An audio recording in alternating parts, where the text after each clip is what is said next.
प्रिय दोस्तों नमस्कार। जय श्री कृष्णा। आज के इस वीडियो में मैं आपको भगवत गीता के प्रथम अध्याय को सरल हिंदी भावार्थ के साथ सुनाने का एक छोटा सा प्रयास करने जा रहा हूँ। दोस्तों, इस पूरे संसार में भगवान श्री कृष्ण के द्वारा दिए गए गीता ज्ञान को किसी भी प्रकार के परिचय की आवश्यकता नहीं है, क्योंकि मनुष्यों के जीवन के लिए गीता ज्ञान से बड़ा ज्ञान न तो दिया गया है और न ही दिया जा सकेगा। जो भी व्यक्ति भगवान श्री कृष्ण के इस ज्ञान को समझ लेता है, उसके जीवन की समस्त दुविधाएं, समस्त कष्ट स्वतः ही समाप्त हो जाते हैं। इसलिए मैं आपसे विनती करता हूं कि आप भी भगवान के इस दिव्य ज्ञान को बार बार सुने, समझे और आत्मसात करने का प्रयास करें। तो चलिए हम भगवत गीता के प्रथम अध्याय, जिसका नाम है अर्जुन विषाद योग, को पढ़ने और समझने का प्रयास करते हैं। धृतराष्ट्र उवाच धर्मक्षेत्रे कुरुक्षेत्रे समवेतायुयुत्सवः मामका पांडवाश्चैव किम कुर्वत संजय। अर्थात धृतराष्ट्र ने कहा कि हे संजय, पवित्र भूमि कुरुक्षेत्र में इकट्ठा मेरे और पांडु के पुत्रों ने युद्ध के लिए क्या क्या किया है, इसका वर्णन करो। संजय उवाच दृष्ट्वा तु पाण्डवानीकं व्यूढं दुर्योधनस्तदा आचार्यमुपसंगम्य राजा वचनमब्रवीत्। अर्थात संजय ने कहा कि उस समय राजा दुर्योधन ने व्यूह रचना युक्त पांडवों की सेना को देखा और द्रोणाचार्य के पास जाकर यह वचन कहा, पश्येतां पाण्डुपुत्राणाम् आचार्य महतिं चमुं व्यूढां द्रुपदपुत्रेण तव शिष्येण धीमता। अर्थात हे आचार्य, आपके मेधावी शिष्य द्रुपद पुत्र धृष्टयुग्म के द्वारा व्यूहाकार खड़ी की गई सेना को देखिए।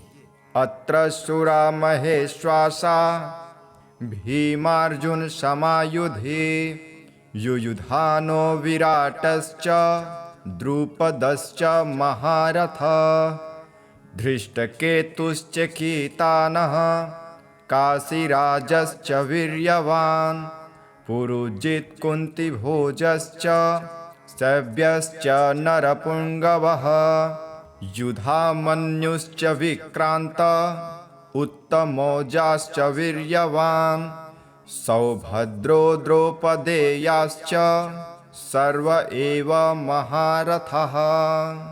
संजय धृतराष्ट्र से बताते हैं कि इस सेना में बड़े बड़े धनुष वाले तथा युद्ध भूमि में भीम और अर्जुन के समान सूरवीर सात्यकी और विराट तथा महारथी राजा द्रुपद, धृष्टकेतु और चेकितान तथा बलवान काशीराज पुरुजीत, कुंती भोज और मनुष्यों में श्रेष्ठ शैव्य, पराक्रमी युधामन्यु तथा बलवान उत्तमौज, सुभद्रा पुत्र अभिमन्यु एवं द्रौपदी के पांचों पुत्र, ये सभी महारथी उपस्थित हैं।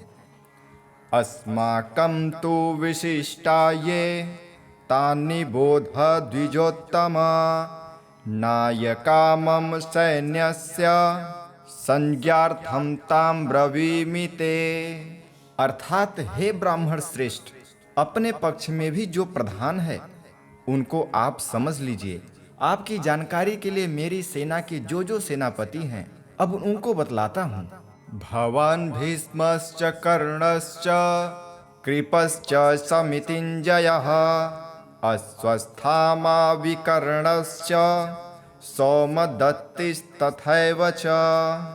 अर्थात द्रोणाचार्य और पितामह भीष्म तथा कर्ण और संग्राम विजयी कृपाचार्य तथा वैसे ही अश्वस्थामा, विकर्ण और सोमदत्त का पुत्र भूरिश्रवा भी है।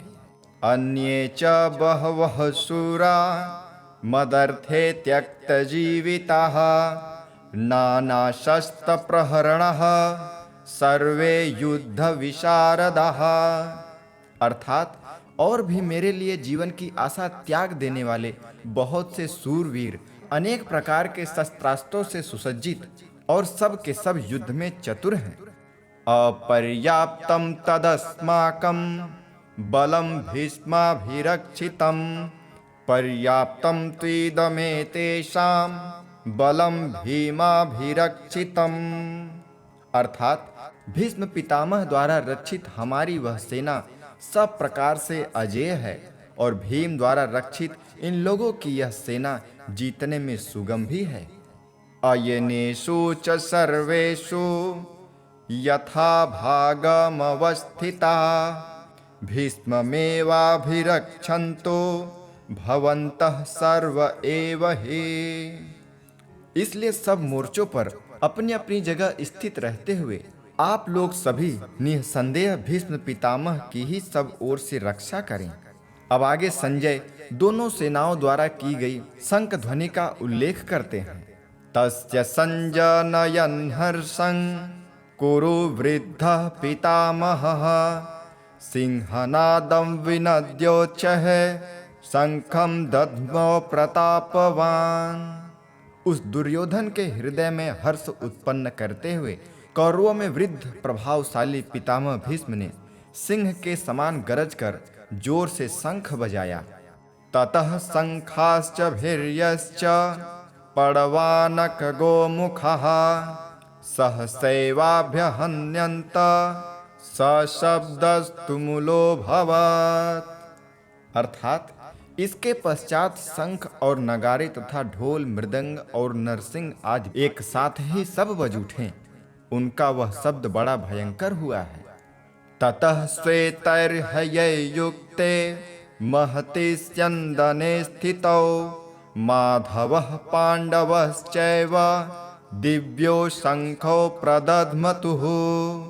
इसके बाद सफेद घोड़ों से युक्त उत्तम रथ में बैठे हुए श्री कृष्ण और अर्जुन ने भी अलौकिक दिव्य शंख बजाए हैं। पांचजन्यम ऋषिकेशो देवदत्तम धनंजयः पौंड्रुम दद्मौ महाशंखम भीमकर्मावृकोदरः। अर्थात श्री कृष्ण ने पंचजन्य नामक, अर्जुन ने देवदत्त नामक और भयानक कर्म करने वाले भीमसेन ने पौंड्र नामक महाशंख बजाया।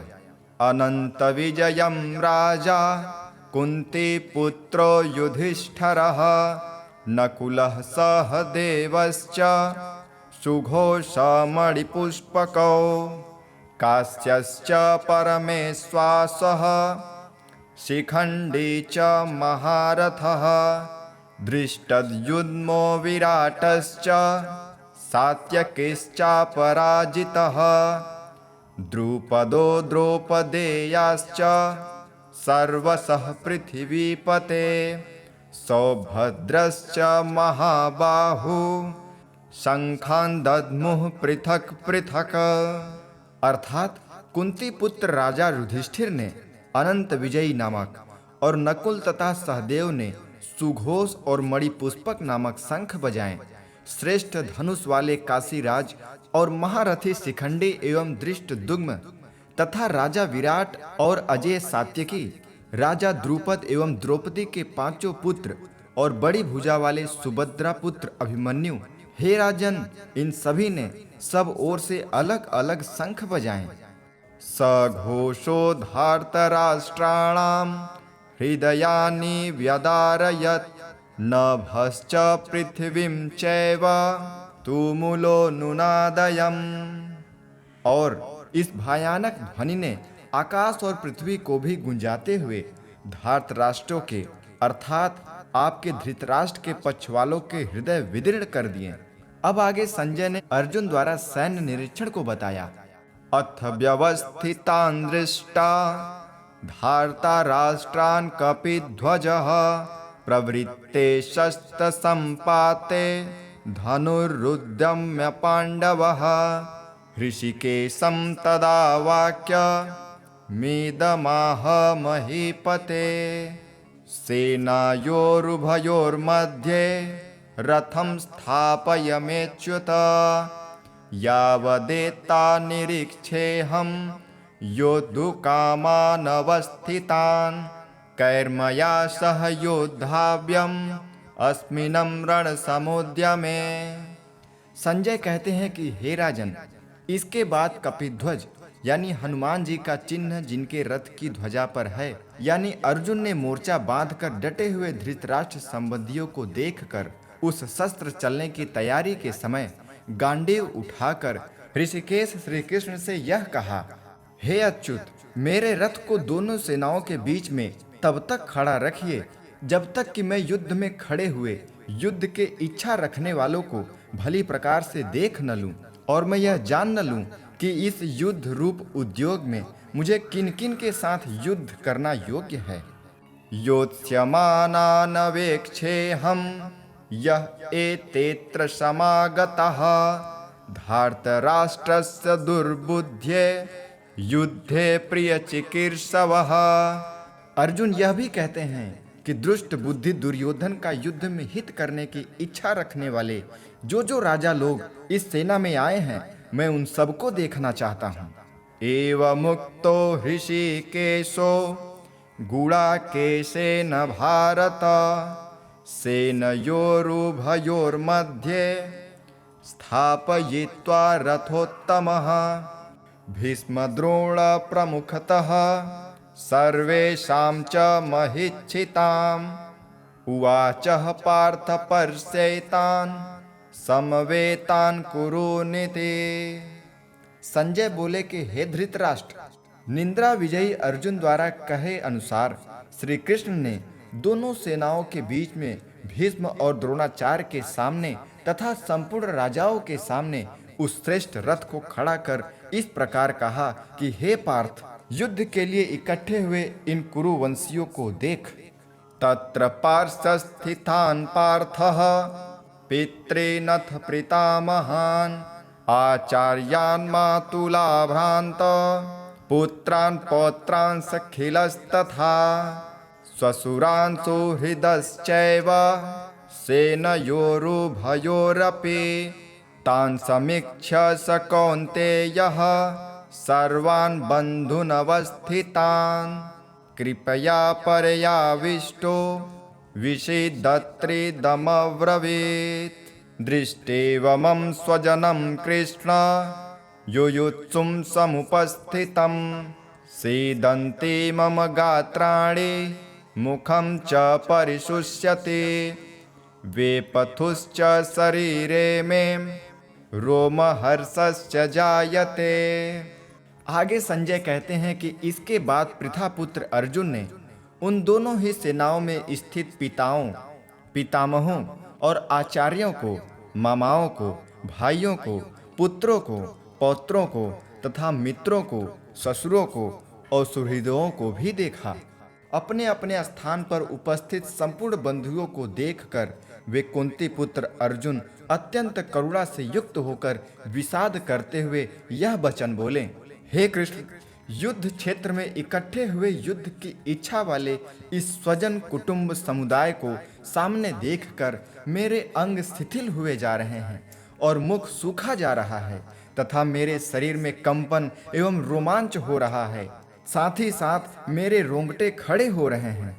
गांडीवं त्रंसते हास्ता त्वं चैव परिदह्यते न च शक्नोम्यवस्थातुं भ्रमतीव च मे मनः।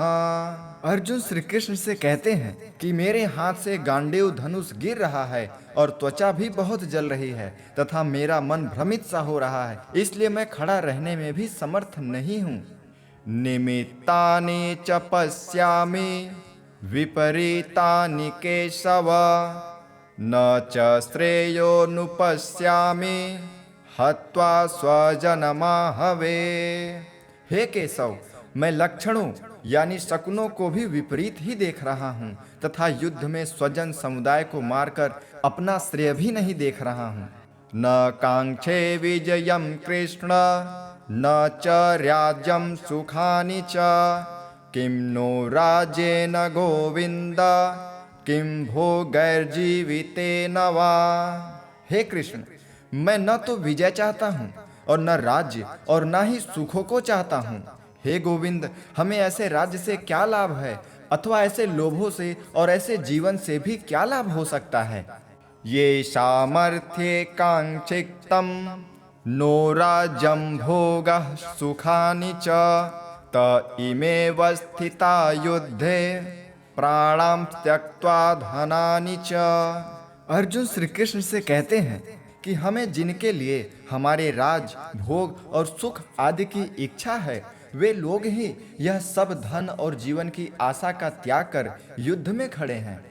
आचार्यः पितरः पुत्रास् तथैव च पितामहा मातुलः श्वशुरः पौत्रः श्यालः सम्बन्धिनस्तथा एतान् हन्तुमिच्छामि नग्धोऽपि मधुसूदनः आपि त्रैलोक्यराजस्य हेतुः किं नु महे कृते। अर्जुन कृष्ण से कह रहे हैं कि आचार्य, पिता, पुत्र और उसी प्रकार पितामह, मामा, ससुर, पौत्र, साले तथा अन्य सभी संबंधी लोग जिनके प्रहार करने पर भी मैं इनको नहीं मारना चाहता। हे मधुसूदन, तीनों लोगों के राज्य के लिए भी मैं इन सबको मारना नहीं चाहता, फिर पृथ्वी के लिए तो कहना ही क्या है। निहत्य धार्तराष्ट्रान्न का प्रीतिः स्यात् जनार्दन पापमेवाश्रयेदस्मान् हत्वैतानाततायिनः। हे जनार्दन, धृतराष्ट्र संबंधियों को मारने से हमें क्या प्रसन्नता होगी? इन आतताइयों को मारने से तो हमें पाप ही लगने वाला है। तस्मान्नार्हा वयं हन्तु धार्तराष्ट्रा स्वबान्धवान् स्वजनं हि कथं हत्वा सुखिनः स्याम माधव।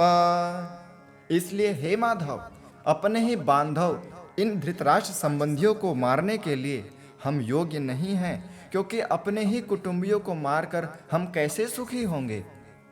यद्यप्येते न पश्यन्ते लोभोपहतचेतसः कुलक्षयकृतं दोषं मित्रदोहे च पातकम् कथं न येनमस्माभिः पापदस्मान्निवर्तितुं कुलक्षयकृतं दोषं प्रपश्यद्भिर्जनार्दन। अर्थात यद्यपि लोभ से जिनका विवेक नष्ट हो चुका है, ऐसे ये कुल के नाश से उत्पन्न दोषों को और मित्रों के साथ द्वेष से होने वाले पाप को नहीं देखते, तो भी हे जनार्दन, कुल के नाश से उत्पन्न दोष को ठीक ठीक जानने वाले हम लोगों को इस पाप से निवृत्त होने के लिए क्यों नहीं विचार करना चाहिए। कुलक्षये प्रणश्यन्ते कुलधर्मा सनातनः धर्मे नष्टे कुलं कृत्स्नं धर्मोऽभिभवत्युत। अर्थात कुल के नाश से सदा से चलते आए कुल धर्म भी नष्ट हो जाते हैं, और धर्म के नष्ट हो जाने पर संपूर्ण कुल को अधर्म दबा लेता है। अधर्माभिभवात् कृष्ण प्रद्युश्यन्ते कुलस्त्रियः स्त्रीषु दृष्टासु वर्णेय जायते वर्णसंकरः।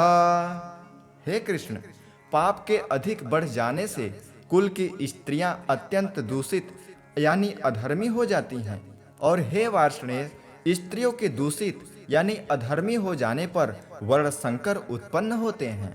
संकरो नरकायैव कुलङ्घानां कुलस्य च पतन्ते पितरो ह्योषां लुप्तपिंडोदक क्रियाः।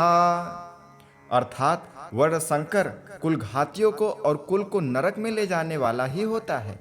लुप्त हुई पिंड और जल की क्रिया वाले अर्थात श्राद्ध और तर्पण ना मिलने से ये पितर लोग भी अधोगति को ही प्राप्त होते हैं। दोषर्येतः कुलघ्नानां वर्ण संकर कारकै उत्साद्यन्ते जाति धर्मा कुल धर्माश्च शाश्वतः। अर्थात इन वर्ण संकर उत्पन्न करने वाले दोषों से कुल घातियों के सदा से चले आए कुल धर्म और जाति धर्म नष्ट हो जाते हैं। उत्सन्न कुल धर्माणाम मनुष्याणाम जनार्दन नरके नियतम वासो भवतीत्यनुशुश्रम।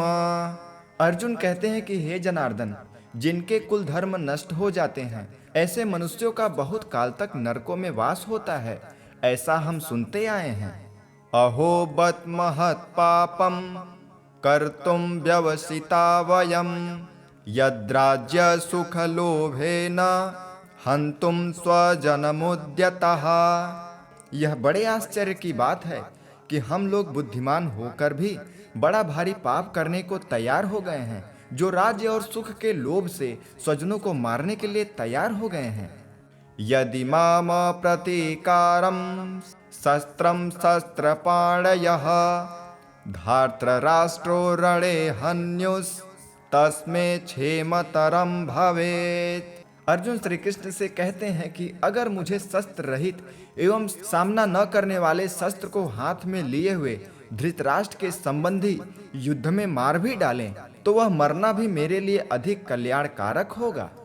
संजय उवाच एवमुक्त्यार्जुनः संख्ये रथोपस्थ उपाविशत् विसृज ससरं चापम शोक संवृग्नमानसः।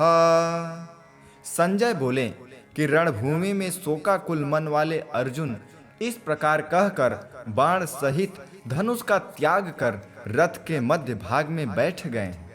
ओम तत्सदिति श्रीमद्भगवद्गीतासूपनिषत्सु ब्रह्म विद्यायां योग शास्त्रे श्री कृष्ण अर्जुन संवादे अर्जुन विषाद योगो नाम प्रथमोऽध्यायः। तो मित्रों, इस प्रकार मैंने आपको भगवत गीता का प्रथम अध्याय सरल भावार्थ के साथ सुनाने का प्रयास किया। अगर आपको इसमें कोई त्रुटि नजर आती है तो कृपया हमें क्षमा करें। हो सकता है मेरे उच्चारण में, मेरे समझाने में, इसे प्रस्तुत करने में कुछ कमियां रही हों। मैं उन शब्दों को उतने भाव से न पहुंचा सकूं जितने भाव से उसे पहुंचाना चाहिए। इसीलिए इसे समझने के लिए आप इस वीडियो को एक दो बार बार सुनें और इसे समझने का प्रयास करें। यह भगवत गीता अत्यंत ही कल्याणकारी है। भगवत गीता के दूसरे अध्याय को हम अगले वीडियो में सुनेंगे। तो चलिए हम मिलते हैं अगले वीडियो में। नमस्कार। जय श्री कृष्णा।